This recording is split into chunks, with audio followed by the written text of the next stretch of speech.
Salut, salut, comment ça va mes chers Gunners? Aujourd'hui, on a pas mal de sujets à traiter. Mercato, blessures, prolongation. Et on va quand même commencer par ce match face à Portsmouth. Et oui, on a gagné 4-1.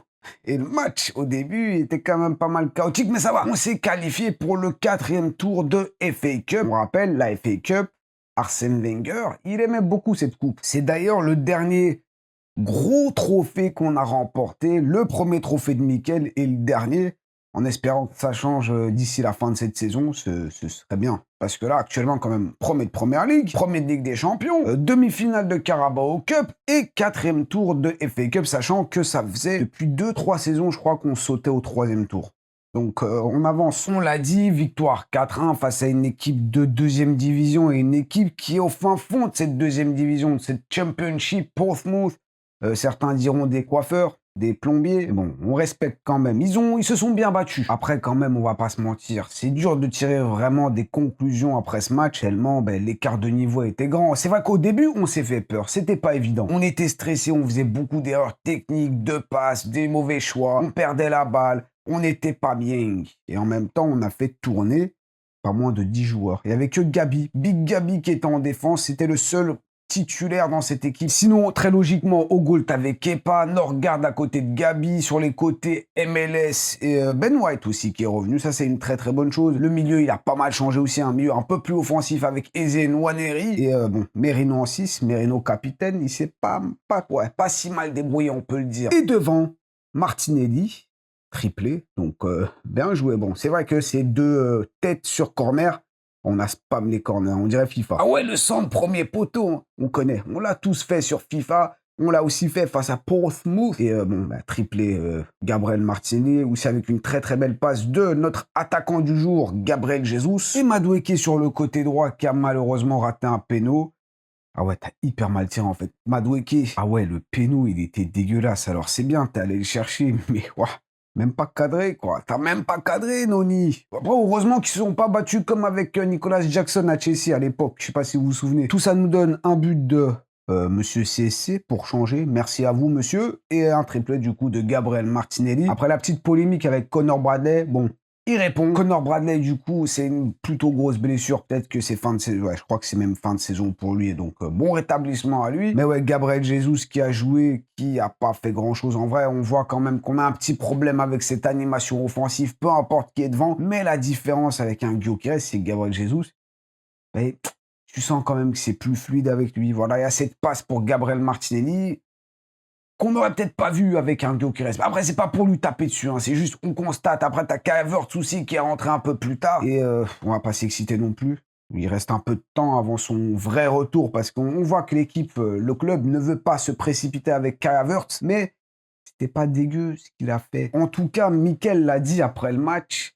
Et je cite, les dernières minutes, je l'observais simplement bouger. Et sa conscience, la façon dont il doit bouger, quand il doit bouger, c'est un vrai plaisir de le voir jouer. La traduction est peut-être un peu bancale, c'est vrai. Mais pour résumer, Mikel a bien aimé ce qu'il a vu. Et on va pas se mentir, bon, il a joué que 20 minutes, hein, Kai, mais dans le mouvement, comme il l'a très très bien dit, tu sens que c'est juste plus fluide. C'est pas pour taper sur Gyökeres. Et d'ailleurs, Victor, j'ai envie de faire une petite vidéo analyse de ce qu'il a fait jusqu'à présent. Bon, on en a déjà parlé pas mal, mais un article qui est sorti en rapport et je le trouve très intéressant. Donc, on va en parler d'ici, à mon avis, après le match de Chelsea. Donc, cette semaine, fin de semaine. Et puis, niveau performance, on a aussi vu Eberechi Eze jouer, c'est bien. Mais son match, il est vraiment pas terrible, ouais. Encore une fois, donc Eps, j'ai l'impression qu'on n'a pas le même boy. On n'a pas le même gars qui était tout sourire. J'ai l'impression qu'il est plus crispé. Niveau langage corporel, tout ça, sur le visage, il est plus fermé. Je sais pas, c'est pas le Eps qu'on pouvait voir à Crystal Palace notamment, où on voyait tout simplement de la joie dans son jeu.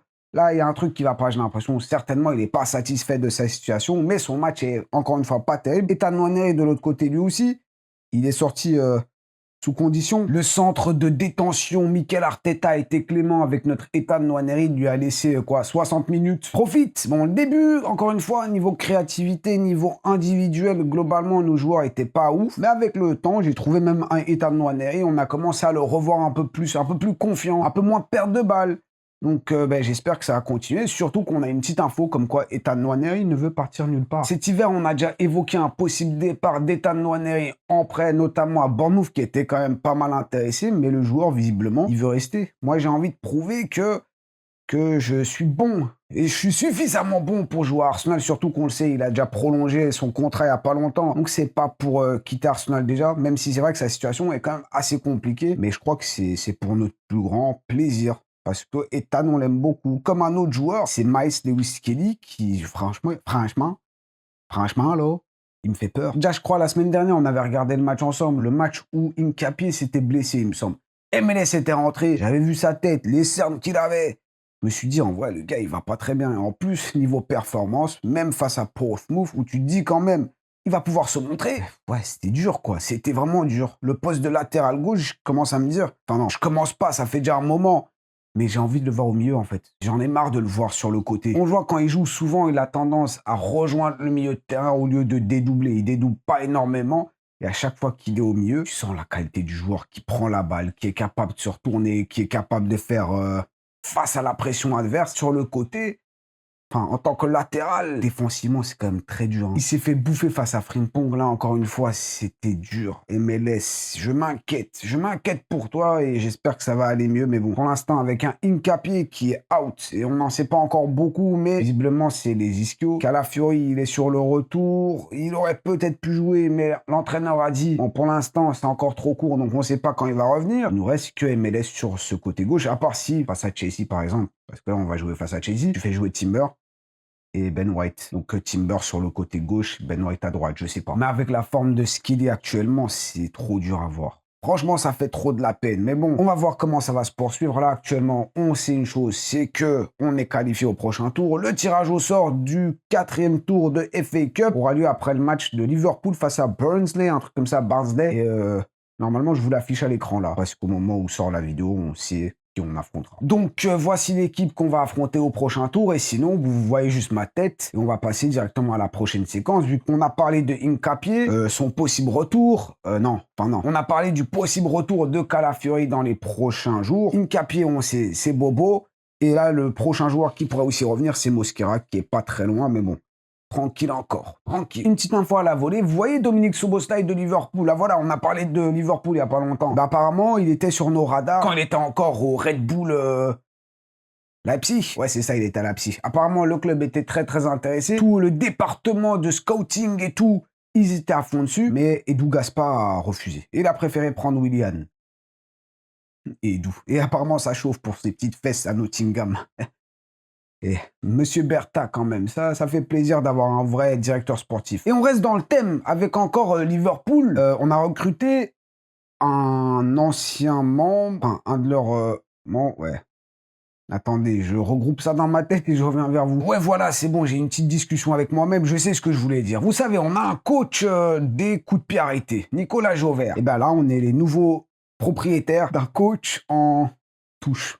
Voilà, on a un nouveau coach de touche. Apparemment, il détient le record de la touche la plus longue. Je crois qu'elle date depuis 2010, pardon. Bon, bref, c'est un ancien de Liverpool. Il a travaillé avec Klopp. Maintenant, il va travailler avec nous. Donc, il y a le FC Corner et bientôt le FC Touche. Ah.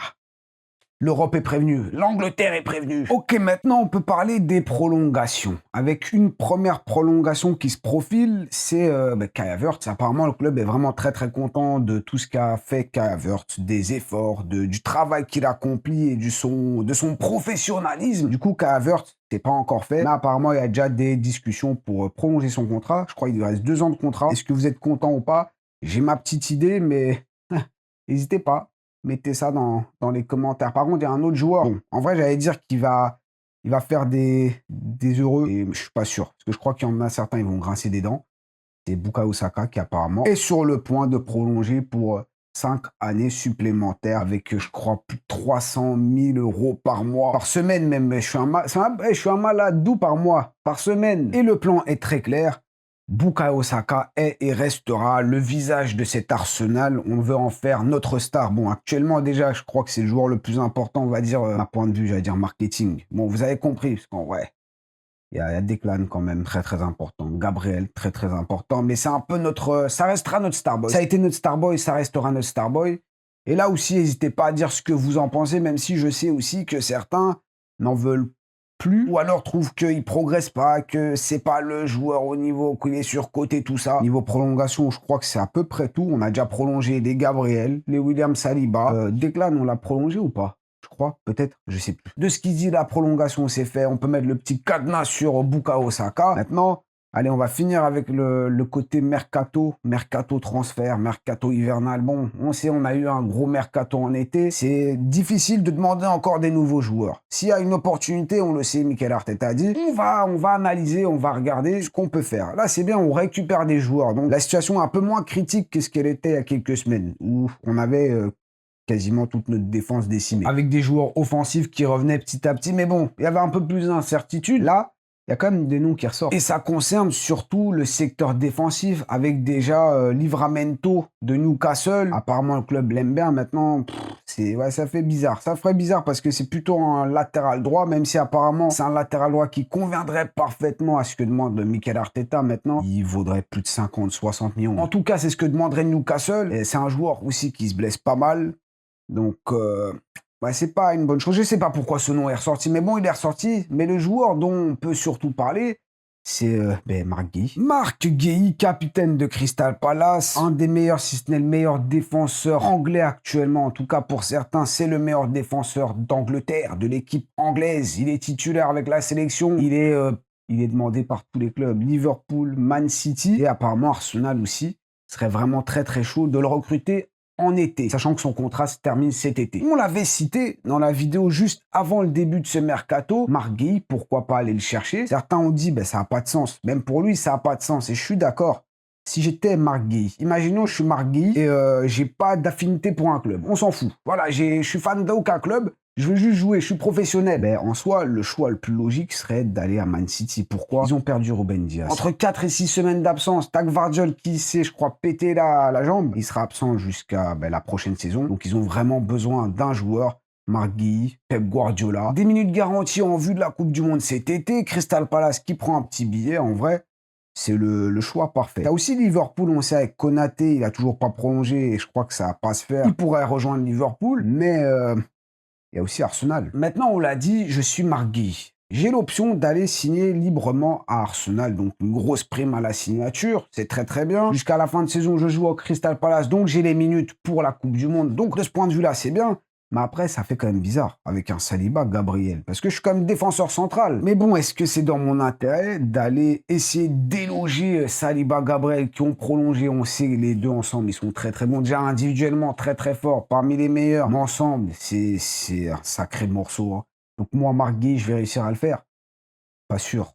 Là, j'ai Man City, c'est l'option parfaite pour moi. En tout cas, sur papier, ça paraît plus cohérent. Même si Man City, c'est vrai qu'on n'oublie pas les 100, 115, 130 chefs d'accusation qu'ils ont au nez. Et je sais pas où ça en est d'ailleurs. On dirait que ça a été oublié. Sous le tapis. Oh là, Todoche, non, c'est pas Xabi Alonso, mais petite info complémentaire qui nous vient de Fabrizio Romano lui-même. Apparemment, depuis le début, le plan de Marc Guéhi serait d'attendre l'été. Je vais nulle part, je finis la saison avec Crystal Palace, il y a la Coupe du Monde et après, je signe où je veux et je prends un peu d'argent. La saison d'après, je peux rejoindre Man City, il n'y a pas de problème. Liverpool aussi, ça peut être un choix assez cohérent. Van Dijk qui est quand même sur la fin, Konaté, on attend toujours et Xabi Alonso qui peut être aussi le nouveau coach. Slot, ça se passe pas au mieux. Ancien joueur. Nouveau coach peut-être, on verra bien. Donc moi, Marc Guéhi, j'ai le choix, je vais attendre l'été. Et je pourrais aussi rejoindre Arsenal. Bon, on l'a dit, ça paraît complicado. Maintenant, Arsenal, Londres, Crystal Palace, Londres, ça pourrait être aussi un choix.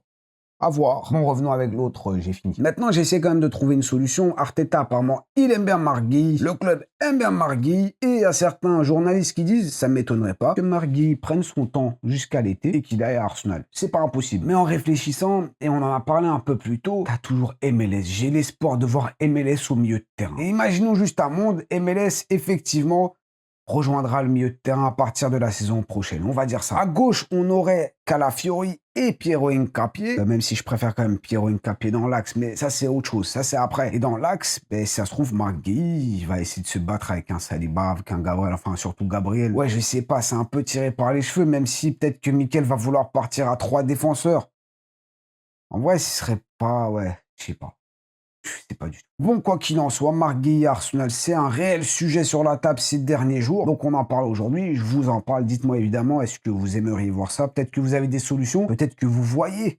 Vous comprenez ce qui se trame. Voilà, pour aujourd'hui, je crois que c'est à peu près tout. Je vous avais dit qu'il y a quand même beaucoup de sujets. Là, notre prochain match, c'est demain, au moment où vous regardez la vidéo, ou tout à l'heure, je ne sais pas à quel moment vous la regardez, mais c'est le premier quart de finale. En vrai, je dis quart de finale à chaque fois, c'est demi-finale. Le premier match de demi-finale face à Chelsea en Carabao Cup à Stamford Bridge, sachant qu'il y a des joueurs qui manquent, comme Caicedo. Chelsea aussi qui a un nouvel entraîneur, Liam Rosenior, l'ancien de Strasbourg. On va voir ce que ça va donner. On va se regarder surtout ce match ensemble en live sur la chaîne YouTube. Donc je vous invite avec une petite surprise. Donc soyez là. Et sur ce, bon début de semaine. On peut dire ça comme ça. Prenez soin de vous, prenez soin de vos proches. N'oubliez pas le petit triplé, like, commentaire et abonnez-vous si ce n'est pas encore fait. A plus. Direction Stamford Bridge.